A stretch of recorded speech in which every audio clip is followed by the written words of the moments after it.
Saya Nur Syuhada binti Nasib. Saya Nur Sofiatun Nadirah binti Abdul Razak. Saya Izzati Nordera binti Zainuddin. Saya Nadia Syakira binti Muhammad Zain. Saya Nur Fatim Farhana binti Zaid. Seperti yang kita tahu, negara kita telah menghadapi satu virus iaitu COVID-19 dan kebanyakan tempat telah ditutup untuk sementara waktu bagi mengurangkan kes ini berpanjangan.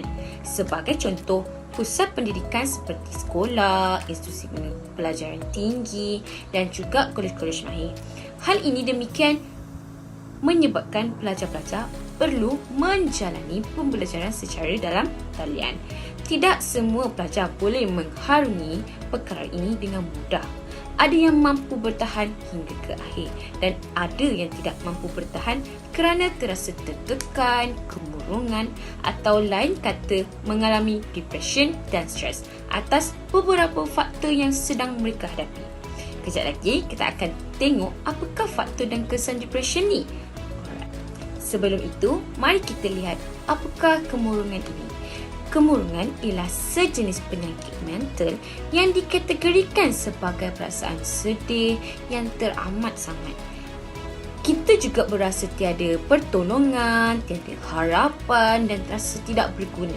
Apabila kita mendapat penyakit ini, kehidupan seharian kita akan berbolak-balik kerana kita tidak mampu untuk menguruskan diri sendiri. Kemurungan ini bukan sahaja memberi kesan kepada kita, tapi ia juga boleh mengubah hubungan kita dengan keluarga dan juga rakan-rakan. Kemurungan ini juga dikenali dalam perubatan sebagai depressive disorder atau kemurungan klinikal. Ia adalah penyakit sebenar dan bukan petanda kelemahan seseorang atau kekurangan pada karakternya. Kita perlu tahu bahawa kemurungan ini boleh dirawat dan kebanyakan pesakit sembuh selepas mendapat rawatan. Seterusnya, saya akan menerangkan tentang faktor kemurungan dalam kalangan pelajar. Faktor yang pertama adalah faktor akademik atau pembelajaran. Bercakap tentang akademik, kita tidak lari daripada tugasan-tugasan seperti homework, exam, test dan sebagainya. Menurut satu artikel yang saya baca, antara punca pelajar menghadapi tekanan dalam pembelajaran ialah kerana ia belajar melebihi keupayaan mereka. Mereka akan cenderung kepada rasa bising dan rasa terganggu sehingga membawa kepada kemerosotan dalam prestasi pelajar tersebut. Akhirnya, bila keputusan tidak memberasakan, mereka stres dan apabila stres ini tidak ditangani, maka terjadinya kemurungan. Faktor yang kedua adalah faktor persekitaran. Persekitaran yang tidak selesa, contohnya bilik kuliah yang bising, kotor, ini sedikit sebanyak akan membawa stres kepada pelajar kerana mereka tidak boleh belajar dengan tenang. Jika persekitaran yang pelajar berada itu ada pencemaran, probabiliti untuk pelajar tersebut dijangkiti kuman lalu sakit, ini akan membawa pelajar tersebut tidak dapat menghadiri kuliah. Yang ketiga, faktor peribadi. Yang sering kita dengar adalah masalah keluarga seperti perceraian ibu bapa dan pergaduhan sesama keluarga. Ini menjadi faktor yang tertinggi menyumbang kepada kemurungan dalam kalangan pelajar. Dan yang terakhir, faktor kewangan. Sekelintir pelajar tidak mempunyai wang untuk meneruskan IPT kerana yuran pengajian yang agak tinggi dan mereka ini juga malu untuk meminta duit dengan ibu bapa sebab mereka rasa akan membebankan keluarga. Jadi terpaksalah mereka membuat kerja sambilan yang seterusnya akan membuat mereka tidak dapat fokus sepenuhnya dalam pembelajaran. Antara simptom-simptom kemurungan adalah yang pertama, tidur terlalu lama atau tidur terlalu sekejap. Biasanya jadual tidur mereka akan terganggu dan mereka tidak akan tidur mengikut masa. Yang kedua, susah untuk berfikir dan fokus dalam sesuatu perkara. Mereka mudah untuk terganggu dan hilang fokus semasa dalam kelas. Yang ketiga, mereka akan merasakan bahawa mereka ini bersendirian ataupun berseorangan dan akan sering merasa sedih. Yang keempat, mereka akan mengelak diri daripada berjumpa dengan rakan-rakan dan suka menyendiri atau suka introvertkan diri sendiri. Yang kelima, mereka kurang makan atau terlebih makan daripada biasa. Dan yang terakhir, mereka akan rasa untuk membunuh diri ataupun menyakiti diri sendiri. Dan simptom yang terakhir ni biasa akan berlaku dalam kalangan pelajar dan kita dah banyak tahu kes-kes pasal simptom yang terakhir ni. Seterusnya, kesan kemurungan terhadap pelajar. Pertama, kemurungan dalam kalangan pelajar tidak boleh dibiarkan kerana ia boleh menjadi teruk dan membawa kesan yang buruk serta berpanjangan. Yang kedua, pelajar mungkin akan mengalami trauma sebagai tindak balas terhadap apa yang pernah berlaku kepada mereka dan membuatkan mereka susah untuk fokus di dalam kelas. Ketiga, pelajar juga akan mudah terjurus kepada pemikiran negatif yang boleh merosakkan diri mereka. Yang keempat, mereka juga mungkin hilang minat dalam aktiviti menyeronokkan diiringi dengan kehilangan selera makan dan kemerosotan dalam menjaga kebersihan diri. Antara cara-cara mengatasi kemurungan adalah yang pertama, mengubah jadual tidur untuk dapatkan tidur yang cukup. Kita hendaklah tidur mengikut masa dan hendaklah tidur dengan cukup, iaitu antara 6 ke 8 jam sehari. Yang kedua, kita hendaklah buat jadual belajar. Buat jadual kehidupan seharian kita. Bila kita nak belajar, bila kita nak mengulang kaji, bila kita punya screen time, bila kita punya masa dengan family, bila kita punya masa untuk bermain dan sebagainya. Yang ketiga, kita hendaklah mempunyai sifat terbuka untuk mempunyai kawan baru. Mungkin kawan baik kita telah melanjutkan pelajaran dekat tempat lain. Jadi mungkin sebab tak ada kawan baik kita kurang semangat dan stres selalu menjadikan kita kemurungan. Akan tetapi, kita kenalah ada sifat terbuka untuk terima kawan baru agar kita boleh cari kegembiraan dari sudut yang lain dengan rakan yang lain dan boleh mengurangkan rasa kemurungan pada diri kita. Yang keempat adalah kita dapatkan rawatan berkala daripada kaunselor ataupun daripada doktor-doktor psikologis yang ada dekat luar sana. Mereka ni biasanya akan bantu kita dalam hal kemurungan, anxiety dan macam-macam lagi. Dan perkara mendapatkan rawatan ini adalah sangat berkesan kepada beberapa orang. Seterusnya, yang kelima, kita cari cara untuk meningkatkan keyakinan diri kita. Macam mana kita nak tingkatkan keyakinan diri kita? Kita boleh pakai cantik-cantik, bagi yang perempuan kita boleh pakai makeup. Kita juga boleh cuba untuk bercakap dengan orang luar, so kita boleh tingkatkan keyakinan diri kita. Bagi orang Islam, tak semestinya kita boleh tingkatkan keyakinan diri kita dengan luaran sahaja, tapi kita boleh tingkatkan keyakinan diri kita dengan jaga iman kita. Seterusnya, jaga pemakanan. Bukan sekadar dari diet, tetapi kena buat clean diet. Makan makanan yang sihat dan kurangkan fast food. Sebab makanan ni juga adalah salah satu punca hormon kita tak stabil dan boleh menjadikan kita kemurungan.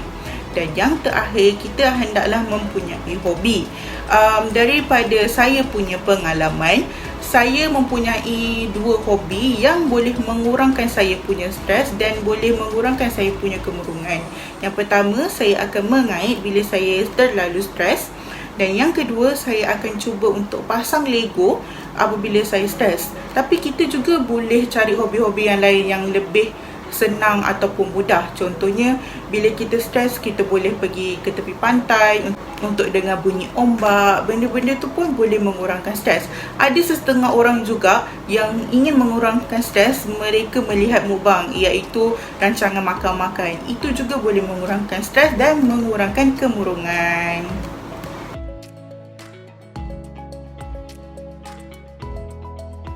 Kemurungan adalah perkara yang serius dan tidak boleh dibuat-buat. Hal ini kerana terdapat simptom yang jelas untuk membezakannya. Kemurungan yang didiagnosis secara klinikal bukanlah perasaan sedih yang biasa. Ia merupakan penyakit perubatan yang melibatkan perasaan sedih yang berpanjangan serta menjejaskan fungsi kehidupan harian seseorang. Tekanan yang melibatkan kemurungan bukanlah masalah baharu dalam kalangan masyarakat Malaysia. Lebih-lebih lagi, kes ini kerap kali berlaku dalam kalangan mahasiswa-mahasiswa universiti dan pelajar-pelajar sekolah. World Health Organization WHO menunjukkan terdapat lebih daripada 300 juta penderita kemurungan di seluruh dunia dan angka tersebut terus meningkat. WHO juga menganggarkan seorang daripada 4 orang remaja dan kanak-kanak mengalami masalah mental. Di Malaysia, Tinjauan Kebangsaan Kesihatan dan Morbidity NHMS mendapati pada tahun 2019 ramai 424,000 bersamaan 79% orang kanak-kanak dan remaja mengalami masalah kesihatan mental. Pensyarah kanan program kaunseling Fakulti Kepimpinan dan Pengurusan Universiti Sains Islam Malaysia USIM, Dr. Abdul Rashid Abdul Aziz menegaskan pandemik COVID-19 memburukkan lagi tekanan akademik yang dihadapi oleh pelajar. Menurut beliau, tempoh 2 tahun menjalani pembelajaran dan pengajaran PDP secara dalam talian tanpa memberi ruang pelajar kembali ke sekolah sepenuhnya untuk mengikuti kelas secara bersemuka sedikit sebanyak menyumbang kepada tekanan ini. Pada bulan Julai 2021 yang lepas, Malaysia digemparkan dengan pemergian 2 pelajar penuntut Universiti Teknologi Mara Cawangan Negeri Kedah dan Pahang. Difahamkan, kedua-dua pelajar tersebut dipercayai meninggal dunia akibat daripada mengalami pendarahan pada otak. Berikutan daripada pemergian 2 insan tersebut, ramai dalam kalangan pengguna media sosial termasuk saya sendiri telah mengambil inisiatif dengan mewujudkan satu tanda pagar #UiTM berduka sehingga ia menjadi trending di laman Twitter. Sumber ini saya peroleh daripada akhbar berita harian online. Bukan itu sahaja, bapa Allahyarham Muhammad Azham Hazim ada memaklumkan anak lelakinya itu kurang tidur disebabkan sibuk mengulang kaji pelajaran sebagai persediaan peperiksaan akhir semester. Sementara itu, Allahyarhamah Nurul Natasha Izrin yang merupakan pelajar diploma pengurusan dan teknologi pejabat pula ditemui pingsan di rumah sewanya semasa sedang menyiapkan kerja kursus pada pukul 3 pagi. Di sini jelas menunjukkan tekanan yang diterima oleh para pelajar sewaktu berada di minggu kemuncak sebelum peperiksaan akhir semester amat membahayakan kesihatan diri dan mental para pelajar. Labakan kerja yang perlu diselesaikan dalam tempoh masa yang singkat sememangnya tidak dinafikan salah satu punca pelajar mengalami kemurungan. Bagi menggulung segala yang diperkatakan di atas, kemurungan adalah satu gangguan mental yang boleh dihidapi oleh sesiapa sahaja tanpa mengira jantina, usia, latar belakang hidup, status ekonomi, ras dan taraf pendidikan. Kemurungan boleh berlaku lama sehingga berbulan-bulan atau bertahun-tahun.